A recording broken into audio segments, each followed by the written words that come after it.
स्वामी जी, लेकिन आपने जो पौधों के नाम बता दिए, अब तो लोग उसका इस्तेमाल कर ही लेंगे, लेकिन हवा में जो ये घुला हुआ धुआं, धूल जब नाक मुंह से अंदर की तरफ चला जाता है, अब जैसे खांसी की शिकायत भी होने लगती है, जैसे मुझे भी थोड़ी बहुत ये महसूस हुआ जब मैं बाहर गया, तो कई बार स्वामी जी रुकने का नाम नहीं लेती। तो ऐसी सूखी खांसी के लिए स्वामी जी क्या उपाय है?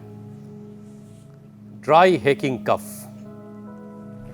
ये सूखी खांसी के लिए ना, ये कंठामृत, ये तो आप अपने उस पर भी रखा करो, एंकरिंग करते करते भी कभी कभी। और वैसे चुनाव के वक्त तो एंकरों को एंगर भी आ रहा है बेचारे, और कई बार प्रवक्ता ऐसे टूट पड़ते हैं अपनी बात कहने के लिए, जो अलग अलग पार्टियों के हैं, और कुछ उसमें सो कॉल्ड राजनीतिक विश्लेषक होते हैं, तो वो सब जब आपस में छूक लगाते हैं तो कई बार बड़ी तेज आवाज से बोलना पड़ता है एंकर को, तो गला फट सा जाता है। ये कंठामृत और ये ब्रोनकॉम, ये सबके टेबल पर होनी चाहिए।